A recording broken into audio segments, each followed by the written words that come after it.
63টা উট আল্লাহ রসুল নিজ হাতে জবাই করেছেন, বাকি 37টা উট আল্লাহ রসুলের পক্ষ থেকে হযরত আলী রাদিয়াল্লাহু আনহু জবাই করেছেন।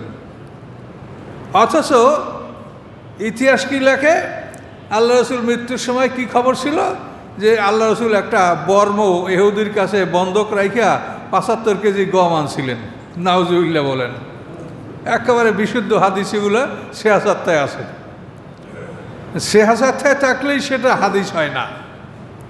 আপনি বলেন এইটা কি কোনো আকল স্বীকার করে, কোনো জ্ঞানকে এটা পারমিট করে? সমস্ত ইহুদিদেরকে তাড়িয়ে দেওয়া হলো, মদিনার আশপাশেও তারা থাকতে পারবে না। আল্লাহ রসুল কোথায় পাইল ইহুদি? তার কাছে একটা বর্ম বন্ধক রাখিয়া আল্লাহ রসুল 75 কেজি গম আনছে। বলেন আলেমদের ওয়াজ। ইহুদির বাড়ি চাকরি করতে গেছে, বালতি ভরিয়ে পানি উঠেছে, বালতি ছিঁড়িয়ে গেছে, ইহুদি আল্লাহ রসুলকে চর মারছে। আমি বলবো এরকম ওয়াজ যদি কেউ করে তা আপনারা তাকে চর মারিয়ে স্টেজে নামাই দিন যে বেয়াদব, আল্লাহ রসুলের সম্মান নষ্ট করছো। আল্লাহ রসুল ইহুদির বাড়ি কাজ করতে যাবেন? যে এত কোটি কোটি টাকার সম্পদের মালিক, হ্যাঁ, আবার কি তার ইন্তেকালের দিন ঘরে তেল ছিল না, আয়েশা সিদ্দিকা প্রতিবেশীর কাছ থেকে তেল নিয়ে আসছে। এগুলি অথেন্টিক বই যেগুলি, সেই সমস্ত কেতাবে রাহিকুল মুক্তবা এই সমস্ত কথা আছে। খুবই দুঃখ লাগে, আমি রাসূলের জীবনী লিখতাম না, কিন্তু এই সমস্ত কথা বইতে থাকার কারণে আমি রাসূলের জীবন লেখার উপরে আমি হাত দিয়েছি। তার আমি লিখতাম না, আমি চিন্তা করছিলাম যে রাসূলের জীবনী আসে, আমি সেটা লিখে আবার মানুষের উপরে আর একটা বোঝা চাপাবো, কারণ এগুলো তো বোঝা। পৃথিবীতে যা ইসলামের উপরে বই আছে তা আপনাকে 1000 বছর বয়স দিলেও আপনি পড়িয়ে শেষ করতে পারবেন না। কাজে আমি এইভাবে তো বোঝা বাড়াইতে চাই না, কিন্তু যে অবস্থা, এজন্য আমি লিখতে বাধ্য হয়েছি এবং লিখেছি। আল্লাহর রহমতে পাবেন বইটা, সপ্তাহখানের মধ্যে ইনশাল্লাহ পেয়ে যাবেন। তো এখন এই বিষয়গুলো দেখ। আউযু বিল্লাহি মিনাশ শাইতানির রাজিম, বিসমিল্লাহির রহমানির রহিম। ওয়ালাকাদ আরসালনা নূহান ইলা কওমিহি ইন্নী লাকুম নাযীরুম মুবিন। নিশ্চয়ই আমি নূহ আলাইহিস সালামকে তার জাতির নিকট পাঠিয়েছিলাম। তিনি তাদেরকে বলেছিলেন, ইন্নী লাকুম নাযীরুম মুবিন, নিশ্চয়ই আমি তোমাদের জন্য স্পষ্ট ভয় প্রদর্শনকারী। নূহ আলাইহিস সালাম হোসেন আদম আলাইহিস সালামের 10ম পুরুষের পয়গম্বর। নূহ আলাইহিস সালামের পিতার নাম লামাক, তার পিতার নাম মুতাওয়াশা, তার পিতার নাম মাকনু, তার পিতার নাম ইয়ারিদ, তার পিতার নাম মাহালাবিল, তার পিতার নাম কাবেন, তার পিতার নাম বানেশ, তার পিতার নাম শীষ, শীষের পিতা আদম আলাইহিস সালাম। আদম আলাইহিস সালামের 10ম পুরুষের পয়গম্বর নূহ আলাইহিস সালাম। তার পিতার নাম লামাক, মায়ের নাম শামকাবেদ্দে আনুস, এবং নূহ আলাইহিস সালামের পিতামাতা উভয়ই মুসলমান ছিলেন। নূহ আলাইহিস সালামকে শাইখুল আম্বিয়া বলা হয়, সমস্ত নবীদের মুরব্বী। তিনি 1260 বছর হায়াত পেয়েছেন, 950 বছর জাতিকে দাওয়াত দিয়েছেন। তো আল্লাহ তাআলা এই কথাটা আমাদেরকে স্মরণ করায় দিচ্ছেন। তিনি তার জাতিকে বললেন যে আমি তোমাদের জন্য স্পষ্ট ভয় প্রদর্শনকারী। আল্লাহ তা'বুদু ইল্লাল্লাহ, তোমরা আল্লাহ ছাড়া কারো গোলামি করবে না। ইন্নী আখাফু আলাইকুম আযাবা ইয়াউমিন আলিম, নিশ্চয়ই আমি ভয় করছি তোমাদের উপরে আযাবা ইয়াউমিন আলিম, বেদনাদায়ক শাস্তির দিনের, যেই দিনের শাস্তিটা খুবই বেদনাদায়ক, পেইনফুল রুম। আমি এসের থেকে তোমাদেরকে ভয় করছি। ফাকাল আল মালাউল্লাযিনা কাফারু, অতঃপর বলল নেতাগণ যারা অবিশ্বাসী, মেন কওমিহি, তার জাতি হতে যারা অবিশ্বাসী, তারা বলল, মা নারাকা ইল্লা বাশা মেসলানা, আমরা তোমাকে কিছুই দেখতে পাচ্ছি না আমাদের মতো মানুষ ছাড়া, তুমি তো আমাদের মতো মানুষ। ওমা নারাকা তাবাকা ইল্লাল্লাযিম আরাযিলুনা, এবং আমরা দেখতে পাচ্ছি না ইহা ছাড়া যে তোমার অনুকরণ করে আমাদের সমাজের অধম যারা, তারা বাদিয়ার রাই, জ্ঞান বুদ্ধি কম, এই সমস্ত লোকেরা তোমার অনুকরণ করে। ওমা নারা লাকুম আলাইনা মিন ফাদ, আমি দেখি না তোমাদের জন্য যে আমাদের উপরে তোমার কোনো অনুগ্রহ আছে। তোমার কোনো শ্রেষ্ঠত্ব আছে এরকম কিছু দেখতে পাচ্ছি না। বল নাযুন্নুকুম কাযিবিন, বরং আমরা তোমাদেরকে ধারণা করছি যে তোমরা মিথ্যাবাদী। তাহলে এখন দেখেন, পৃথিবীর আদিকাল থেকে মানুষের ধারণা যে মানুষ নবী হবে কেন, নবী হবে ফেরেশতা, নবী হবে নূরের তৈরি, মানুষ নবী হবে কেন, এটা কিন্তু প্রাচীন কাল থেকে মানুষের ধারণা। তো এই ধারণাটা এখনও সমাজে আছে। আমাদের সমাজের বিশাল একটা দল আছে যারা নবীকে নূরের তৈরি বলে, নবী সম্পর্কে অনেক বাড়াবাড়ি করে।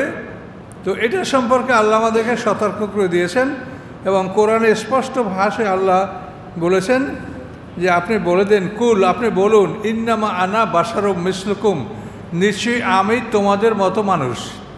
ব্যবধানটাকে ইউহা ইলাইয়া, আমার কাছে ওহী আসে। তাহলে আমি তোমাদের মতো মানুষ, ব্যবধান এতটুকুই যে আমার কাছে ওহী আসে। আমার খাদ্য পানি আমি গ্রহণ করি, আমার মলমূত্র ত্যাগ তোমাদের মতো আসে, আমার স্ত্রী আছে, সংসার আছে, ছেলে মেয়ে আছে, আমি হাটে যাই, বাজারে যাই, কাজকর্ম করি, সবই আমি তোমাদের মতো। কিন্তু ব্যবধান এখানে যে আমার কাছে ওহী আসে, এজন্য আমি রাসূল। কাজেই নবীরা মানুষ ছাড়া অন্য কিছু নন এবং সকল নবীকে আল্লাহ তাআলা তার জাতির ভাষায় তার কাছে আসমানি কিতাব নাজিল করেন। মুহাম্মদ সাল্লাল্লাহু আলাইহি ওয়াসাল্লামের জাতির ভাষা আরবি ভাষায় তার উপরে কোরআন নাজিল হয়েছে।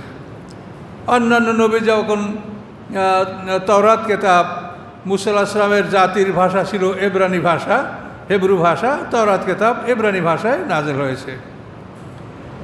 তো জবুর কিতাব গ্রিক ভাষা, ইউনানি ভাষায় জবুর কিতাব নাজিল হয়েছে। আর ইনজিল কিতাব এটা সুরিয়ানি ভাষায় নাজিল হয়েছে। সুরিয়ানি ভাষাটা একেবারে আদি ভাষা, এটা আদম আলাইহিস সালামের ভাষা ছিল। আদম আলাইহিস সালামের যেটা ভাষা ছিল, ঈসা আলাইহিস সালামের ভাষা ওটাই।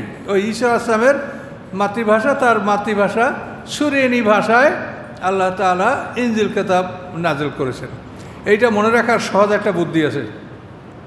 ফামুন তামুন জাইদুন আসা, ফামুন ফোরকান আরবি ভাষায় মুহাম্মদ সাল্লাল্লাহু আলাইহি পড়ে, তামুন তাওরাত ইব্রানি ভাষায় মুসা আলাইহিস সালাম পড়ে, জাইদুন জবুর ইউনানি ভাষায় দাউদ আলাইহিস সালাম পড়ে, আসা আলিফ সিনাইন ইনজিল সুরিয়ানি ভাষায় ঈসা আলাইহিস সালাম পড়ে। এই তিনটা শব্দ মনে রাখলে আপনার মনে রাখতে বিষয়টা সহজ হবে। ফামুন তামুন জাইদুন আসা। তো এক একটা আসমানি কিতাব এক এক ভাষা, অর্থাৎ যে জাতির মাতৃভাষা যা, সেই ভাষা আল্লাহ তাআলা নবী পাঠিয়েছেন, তাদের মাতৃভাষায় তাদের কাছে আসমানি কিতাব পাঠিয়েছেন যাতে তাদের বুঝতে অসুবিধা না হয়। এবং তার জাতির গোত্র থেকে বাছাই করে নবী বানিয়েছেন। অপরিচিত লোকে একটা কথা বললে সেটা আপনার বুঝতে, সেই লোকটা কে না কি, তাকে জানতে শুনতে আপনার অনেক সময় লাগবে।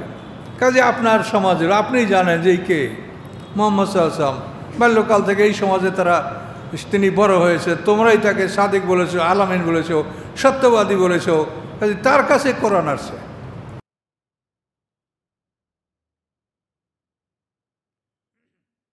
কয়লা পয়গম্বর বললেন, ইয়া কওমে, হে আমার জাতি, আর তোমরা কি মনে করো, ইন কুনতু আলা বাইনাতিন, যদি আমি থাকি উজ্জ্বল প্রমাণের উপরে, মির রব্বি, আমার রবের পক্ষ থেকে, ও আতানি রহমাতান, এবং যদি তিনি দান করে থাকেন আমাকে দয়া, মের ইনদিহি, তার নিকট হতে, ফা উম্মিয়াত আলাইকুম, এবং যদি সেটা তোমাদের কাছে অন্ধময় হয়, উমিউন মানে অন্ধময়, অর্থাৎ তোমরা যেন এটা অন্ধ, কিছু দেখছো না, বুঝছো না, কাজেই এটা তোমাদের কাছে অন্ধময়, যে তোমরা যেন এটাকে মনে করছো যে অন্ধ যেরকম দেখে না, তোমরা সেটা দেখতে পাচ্ছ না।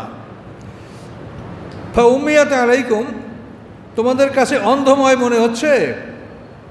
আর নুলজিমুকুমা আনতুম লা কারিহুন, পয়গম্বর বলছেন, আমি কি তোমাদের উপর এটা অবশ্য পালনীয় বলে চাপিয়ে দেব, অথচ তোমরা তা পছন্দ করো না? না, লা ইকরাহা ফিদ্দিন, দিনের ব্যাপারে কোনো রকম জবরদস্তি নাই। দিনের ব্যাপারে আপনি পরিষ্কার কথা বলে দিবেন, এইটা আপনার কাজ, কিন্তু কে গ্রহণ করবে না করবে সেটা নিজের ইচ্ছে। জোর করে কোনোদিন কাউকে মুসলমান বানানো যায় না। তার কারণ ইমান হলো অন্তরে বিশ্বাস। কাজে অন্তরে বিশ্বাস এটা নিজের অন্তর থেকেই করতে হবে। মোমেন মানে হলো তার নিজের জানমাল আল্লাহর কাছে বিক্রি করতে হবে।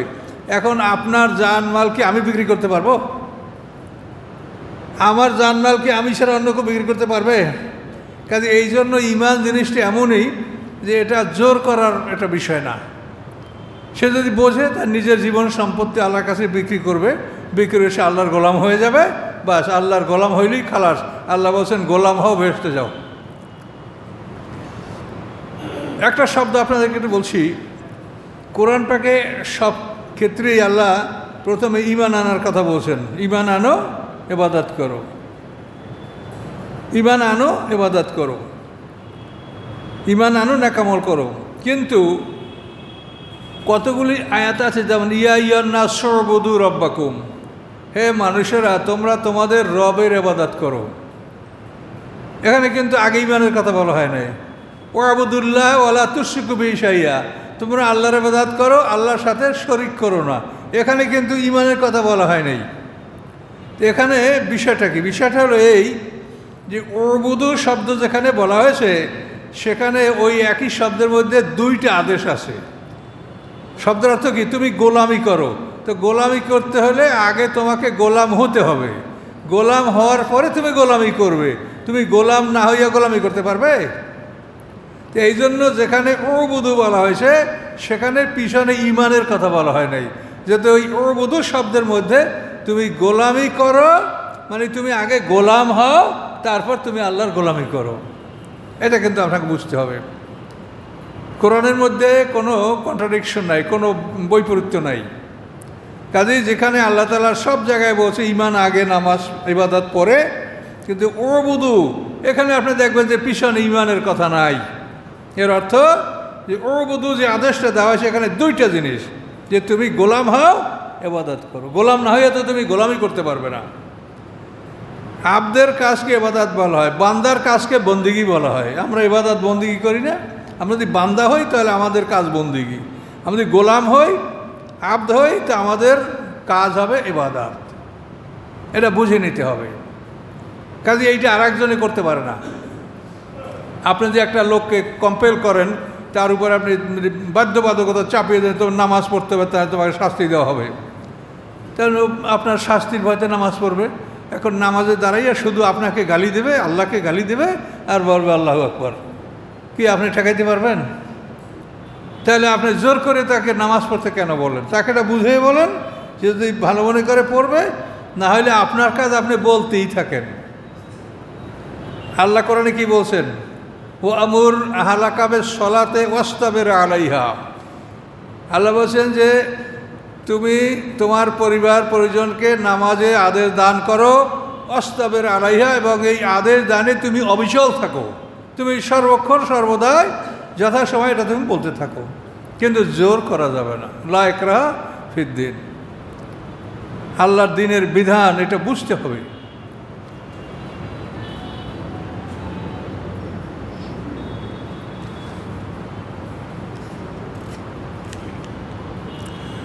ওয়া কওমি লা আসআলুকুম আলাইহি মালান ইন আজরিয়া ইল্লা আলাল্লাহ।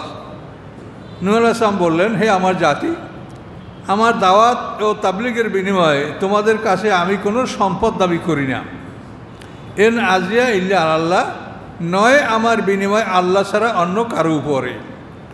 ওমা আনা বিতারিদিল্লাযিনা আমানু, এবং আমি নই যে আমি বিতাড়িত করব মোমেনদেরকে। ইন্নাহুম মুলাকু রাব্বিহিম, নিশ্চয়ই তারা সাক্ষাৎ করবে তাদের রবের সাথে।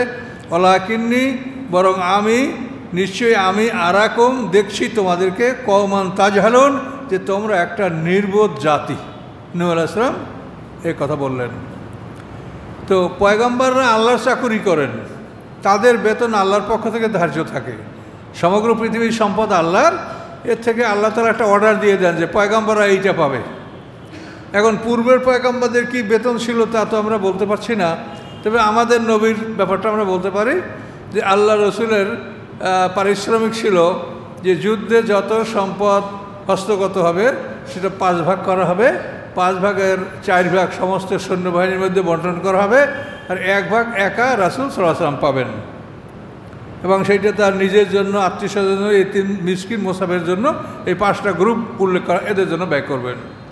এরপরে বিনা যুদ্ধে যে সম্পদগুলো হস্তগত হবে, যেমন খাইবারের যুদ্ধে নায়েম দুর্গ, কামুজ দুর্গ, এই 2টা দুর্গ মুসলমানরা যুদ্ধ করে জয় করেছে। এরপরে সব দুর্গগুলা ওরা সারেন্ডার করেছে, যে প্রধান 2টা দুর্গই যখন সারেন্ডার, তা আমরা পারবো না। এখন এই বিনা যুদ্ধে যে সম্পদটা মুসলমানদের হস্তগত হয়েছে, এটাকে বলে মালি ফাই। ফাই শব্দের অর্থ ফেরত দেওয়া। মানে মনে করেন আপনি আপনার একটা ছেলেকে বা আপনার কাজের লোককে টাকা দিয়ে বাজারে পাঠাইছেন, এটা বাজার করে আনো, সে বাজার করতে পারলো না, তখন তার থেকে টাকাটা ফেরত এনে আরেকজনকে দেবে, এই ও পারে তুমি যাও। তো এই যে আপনি একজনের থেকে ফেরত আনলেন, এই ফেরত আনার কথাটা হলো ভাই। তো আল্লাহ বলেন যে আমি এই কোরআন নাযিল হওয়ার আগে ইহুদি খ্রিস্টানদের উপরে দায়িত্ব দিয়েছিলাম যে তারা আমার কাজ করবে। তারা যখন আমার কাজ করে না, তো তাদেরকে আমি যে ধন সম্পদ নেয়ামত দিয়েছিলাম, এটা আমি ফেরত নিয়ে আসলাম। এই ফেরত আনার কথা হচ্ছে ফাই। তো এই মালে ফাই যেটা, এটা আল্লাহ বলছেন এটা সব আল্লাহ রসুলের কাছে, সে একাই এটার মালিক, এটা অন্য কেউ সৈন্যদের মধ্যে বন্টন করা হবে না। এটা আল্লাহ রসুল সৈন্যদের মধ্যে বন্টন করেন নাই, এটা আল্লাহ রসুল একার জন্য রয়েছে।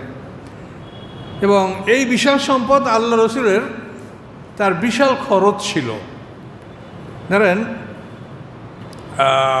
মক্কা বিজয়ের পরে, অষ্টমী দিতে মক্কা বিজয় হলো, এই মক্কা বিজয়ের পরে নবম হিজরিতে শত শত প্রতিনিধি দল মদিনায় আসছে বিভিন্ন অঞ্চল থেকে। যখন দেখলো সবাই যে মুহাম্মদ সাল্লাল্লাহু আলাইহি ওয়াসাল্লাম মক্কা জয় করেছে, তখন সবাই নিরাশ হয়ে গেল।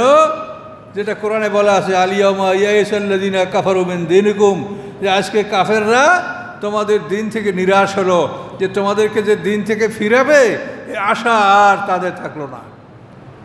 এতদিন পর্যন্ত তাদের সমস্ত ধন সম্পদ ব্যয় করে তোমাদেরকে তোমাদের দিন থেকে ফিরাতে চেয়েছিল, কিন্তু এখন তারা নিরাশ হয়ে গেল যে এদের সাথে পারা যাবে না। তখন এরা আস্তে আস্তে সব মদিনায় হাজির হইয়া মুসলমান হতে লাগলো, শত শত ডেপুটেশন দল বিভিন্ন অঞ্চল থেকে। এই লোকগুলো যখন মদিনায় আসতো, এদের সম্পূর্ণ মেহমানদারি, খাদ্য খাদক দান করা, তাদের থাকা খাওয়ার যাবতীয় ব্যবস্থা কিন্তু আল্লাহ রসুল করেছেন। এটা বিরাট খরচ এই ডেপুটেশনদের পিছনে। এইসব খরচ, এইসব নির্বাহী ব্যয় যেটা, এটা আল্লাহ রসুল তার এই মালি ফাই, এই যে বিশাল সম্পদ, তারপরে যে গনিমতের 5 ভাগের সম্পদ, এই সম্পদগুলি আল্লাহ রসুল বিভিন্ন কাজে ব্যয় করেছেন। যুদ্ধক্ষেত্রে সৈন্যবাহিনীর অস্ত্র ছিল না যাদের, তলোয়ার ছিল না যাদের, তাদের জন্য এই বিভিন্ন খাতে এই অর্থটা আল্লাহ রসুল ব্যয় করছেন।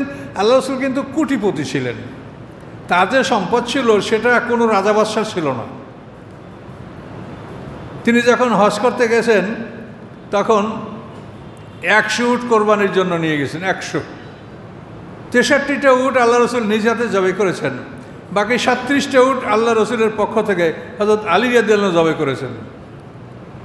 অথচ ইতিহাস কি লেখে, আল্লাহ রসুল মৃত্যুর সময় কি খবর ছিল, যে আল্লাহ রসুল একটা বর্ম ইহুদির কাছে বন্ধক রাইখা 75 কেজি গম আনছিলেন। নাউজুবিল্লাহ বলেন। একেবারে বিশুদ্ধ হাদিসগুলো সেহাসাত্তায় আছে। সেহাসাত্তায় থাকলেই সেটা হাদিস হয় না। আপনি বলেন এইটা কি কোনো আকল স্বীকার করে, কোনো জ্ঞানকে এটা পারমিট করে? ইহুদি কোথায় পাওয়া গেল? মদিনায় 3 দল ইহুদি ছিল, তারা তো সব মদিনা থেকে বহিষ্কার হয়ে গেল। বদরের যুদ্ধের পরে ইহুদি বনু কাইনুকা, তারপরে উহুদ যুদ্ধের পরে ইহুদি বনু নজির, খন্দক যুদ্ধের পরে ইহুদি বনু কুরাইজা। এতে কোনো সন্দেহ আছে? এগুলো সব ঘটনা কোরআনে আছে, এগুলো কোনো হাদিসের কথা না, সব কোরআনে আছে এই ঘটনাগুলি। সমস্ত ইহুদিদেরকে তাড়িয়ে দেওয়া হলো, মদিনার আশপাশেও তারা থাকতে পারবে না। আল্লাহ রসুল কোথায় পাইল ইহুদি? তার কাছে একটা বর্ম বন্ধক রাইখা আল্লাহ রসুল 75 কেজি গম আনছে। বলেন আলেমদের ওয়াজ। ইহুদির বাড়ি চাকরি করতে গেছে, বালতি ভরিয়ে পানি উঠেছে, বালতি ছিঁড়িয়ে গেছে, ইহুদি আল্লাহ রসুলকে চর মারছে। আমি বলবো এরকম ওয়াজ যদি কেউ করে, তা আপনারা তাকে চর মারিয়ে স্টেজে নামাই দিন, যে বেয়াদব, আল্লাহ রসুলের সম্মান নষ্ট করছো। আল্লাহ রসুল ইহুদির বাড়ির কাজ করতে যাবেন? যে এত কোটি কোটি টাকার সম্পদের মালিক, এবং এক একটা স্টেট, এই যে খায়বার, ফেদাক, তাইমা, ওয়াদিউল কোরা, এই যে খাইবার অঞ্চলের যে স্টেটগুলি, এগুলি এক একটা স্টেট বাংলাদেশের মতো এরকম একটা দেশ, এগুলি সব আল্লাহ রসুলের ছিল। হ্যাঁ, আবার কি তার ইন্তেকালের দিন ঘরে তেল ছিল না, আয়েশা সিদ্দিকা প্রতিবেশীর কাছ থেকে তেল নিয়ে আসছে। এগুলি অথেন্টিক বই যেগুলি, সেই সমস্ত কেতাবে রাহিকুল মুক্তবা এই সমস্ত কথা আছে। খুবই দুঃখ লাগে, আমি রাসূলের জীবনী লিখতাম না, কিন্তু এই সমস্ত কথা বইতে থাকার কারণে আমি রাসূলের জীবন লেখার উপরে আমি হাত দিয়েছি। তার আমি লিখতাম না, আমি চিন্তা করছিলাম যে রাসূলের জীবনী আসে, আমি সেটা লিখে আবার মানুষের উপরে আর একটা বোঝা চাপাবো, কারণ এগুলো তো বোঝা। পৃথিবীতে যা ইসলামের উপরে বই আছে তা আপনাকে 1000 বছর বয়স দিলেও আপনি পড়িয়ে শেষ করতে পারবেন না। কাজে আমি এইভাবে তো বোঝা বাড়াইতে চাই না, কিন্তু যে অবস্থা, এজন্য আমি লিখতে বাধ্য হয়েছি এবং লিখেছি। আল্লাহর রহমতে পাবেন বইটা, সপ্তাহখানের মধ্যে ইনশাল্লাহ পেয়ে যাবেন। তো এখন এই বিষয়গুলো দেখেন, আল্লাহ কি বললেন, পয়গম্বর নূহ আলাইহিস সালাম কি বললেন, যে আমার পারিশ্রমিক, আমার যেটা রেমুনারেশন, এটা আল্লাহর কাছে, এটা আমি তোমাদের কাছে চাই না, আর আমি দরিদ্র মুসলমানদেরকে তাড়াইয়াও দেব না। ওয়ালাকিন্নী আরাকুম কওমান তাজহালুন, ওয়া কওমে, নূহ আলাইহিস সালাম বলেন, হে আমার জাতি, মাইয়ানসুরুনি মিনাল্লাহি ইন তারাকতুহুম, কে সাহায্য করবে আমাকে আল্লাহ হতে, ইন তারাকতুহুম, যদি আমি মুমিনদেরকে তাড়াই। আফালা তাযাক্কারুন, তোমরা কি উপদেশ গ্রহণ করবে না? এই দরিদ্রদেরকে তাড়াইয়ে দেওয়া, এটার জন্য কিন্তু আমাদের রাসূলকেও বলা হয়েছে, কোরআনে পরিষ্কার বিবরণ আছে। রাসূলের কাছে আম্মার, সোহাব, বেলাল, সালমান এ ধরনের গরিব নিয়ে আল্লাহ রসুল মজলিস করছিলেন। তখন মানে বড় বড় সম্মানিত নেতারা, উয়াইনিয়া বিন হাসান ফাজারি, আকরা বিন হাবেস, এইসব বড় বড় নেতারা আল্লাহ রসুলের কাছে এসে তারা বলছেন, ইয়া রাসূলুল্লাহ, আমরা জাতির নেতা, আমরা যদি এই দরিদ্র মুসলমানদের সাথে বসি, যাদের মানে দেহ থেকে সোয়েটিং হর্স, মানে ঘোড়ার ঘামের মতো দুর্গন্ধ আসে, তাহলে আমাদেরকে মানুষ কী বলবে, অপমানিত করবে আমাদেরকে। কাজে এদের জন্য পৃথক মজলিস করেন, আমাদের জন্য পৃথক মজলিস করেন। তখন আল্লাহ তাআলা এমনভাবে আয়াত নাযিল করলেন, ধমক দিয়ে, যে খবরদার আপনি তাদেরকে তাড়াবেন না। তো এখন যে কথা নূহ আলাইহিস সালামের উপরে, ঠিক একই কথা আমাদের নবী সাল্লাল্লাহু আলাইহি ওয়াসাল্লামের উপরে আসছে। সমস্ত নবীদের একই অবস্থা। ওয়ালা আকুলু লাকুম ইনদি খাজাইনুল্লাহ, পয়গম্বর বললেন, আমি বলছি না যে আমার কাছে আল্লাহর ধনভাণ্ডার রয়েছে। ওয়ালা আলামুল গায়বা, আমি গায়েব জানি না। কোনো নবী রসুলরা গায়েব জানেন না, তবে গায়েবের যে বিষয় নবীদেরকে আল্লাহ তাআলা জানান, সেটা তারা জানেন। কিন্তু মানে সে সব কিছুই জানেন এটা কিছু না, যেটা আল্লাহ জানাবেন সেটা তারা জানবেন। ওয়ালা আকুলু, এবং আমি বলি না, ইন্নি মালাক, যে নিশ্চয়ই আমি ফেরেশতা। ওয়ালা আকুলু, এবং আমি বলি না, লিল্লাযিনা, তাদের জন্য, তাজদারি আয়ুনুকুম, তোমাদের চক্ষু যাদেরকে তুচ্ছ জ্ঞান করে, আমি বলি না তাদের ব্যাপারে যে লা ইয়াতিয়াহুমুল্লাহু খাইরা, আল্লাহ তাআলা তাদেরকে কোনো কল্যাণ দান করবেন না। আল্লাহু আ'লামু বিমা ফি আনফুসিহিম, আল্লাহ জানেন যা কিছু আছে তাদের মনের মধ্যে। ইন্নী ইযাল্লা মিনাজ জালিমিন, আমি যদি এরকম কিছু বলি তা আমি জালেমদের অন্তর্ভুক্ত হব, জালেমদের মধ্যে গণ্য হব। কলু, তার জাতির লোকেরা বলল, ইয়া নূহ, হে নূহ আলাইহিস সালাম, কদ জাদালতানা, অবশ্যই তুমি অনেক তর্ক করেছো আমাদের সাথে। ফাকসারতা জিদালানা, তুমি অনেক বেশি তর্ক করেছো আমাদের সাথে। কাজেই ফাতেনা বিমা তাইদুনা ইন কুনতা মিনাস সাদিকিন, অতএব তুমি নিয়ে আসো যা তুমি আমাদেরকে ভয় দেখাচ্ছ আল্লাহর শাস্তির, এই শাস্তি আমাদের কাছে নিয়ে আসো। ইন কুনতুম সাদিকিন, যদি তুমি সত্যবাদীদের অন্তর্ভুক্ত হয়ে থাকো। কলা, পয়গম্বর বললেন, ইন্নামা ইয়াতিকুম বিহিল্লাহ ইনশা, নিশ্চয়ই তোমাদের কাছে শাস্তি আল্লাহ নিয়ে আসবেন যদি তিনি ইচ্ছা করেন। আমি বলতে পারবো না, আল্লাহ ইচ্ছা করলে তোমাদের কাছে তিনি শাস্তি নিয়ে আসতে পারেন। আমা আনতুম বিমুজিজিন, এবং যদি আল্লাহ শাস্তি নিয়ে আসেন তাহলে তোমরা আল্লাহকে অপারক করতে পারবে না, তোমরা কোথাও পালাতে পারবে না। ওয়ালা ইয়ানফাউকুম নুসহি, এবং উপকার করবে না তোমাদেরকে আমার উপদেশ। এন আরাত্তু আন আনসাহালাকুম, যদি আমি ইচ্ছা করি যে আমি তোমাদেরকে উপদেশ দান করব, আমার উপদেশ তোমাদের কোনো কাজে আসবে না। এন কান আল্লাহ ইউরিদু আইয়াকবিয়াকুম, যদি আল্লাহ ইচ্ছা করেন যে তোমাদেরকে আল্লাহ বিপদগামী করবেন, তাহলে আমার উপদেশ তোমাদের কোনো কাজে আসবে না। হুয়া রব্বকুম, তিনি তোমাদের রব, ওয়া ইলাইহি তুরজাউন, এবং তার প্রতি তোমাদেরকে ফিরিয়ে আনা হবে, তার নিকটে তোমাদেরকে ফিরিয়ে আনা হবে।